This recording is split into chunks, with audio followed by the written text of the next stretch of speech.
ಹೋ ದೇವತೆಯಂತೆ ಭೂಮಿಗೆ ಬಂದಳು, ಪ್ರೇಮದ ಸಿರಿಯ ನನಗಾಗಿ ತಂದಳು. ದೇವತೆಯಂತೆ ಭೂಮಿಗೆ ಬಂದಳು, ಪ್ರೇಮದ ಸಿರಿಯ ನನಗಾಗಿ ತಂದಳು.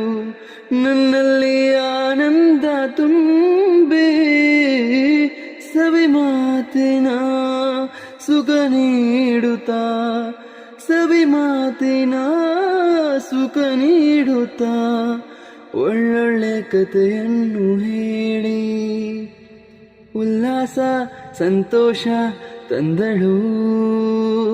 ಕಣ್ಣಿಗೆ ಕಾಣುವ ದೇವರು ಎಂದರೆ ಅಮ್ಮನು ತಾನೇ, ಕಣ್ಣಿಗೆ ಕಾಣುವ ದೇವರು ಎಂದರೆ ಅಮ್ಮನು ತಾನೇ. ಅಮ್ಮ ಅಮ್ಮ ಅಮ್ಮ ನನ್ನಮ್ಮ, ಅಮ್ಮ ಅಮ್ಮ ಅಮ್ಮ ನನ್ನಮ್ಮ.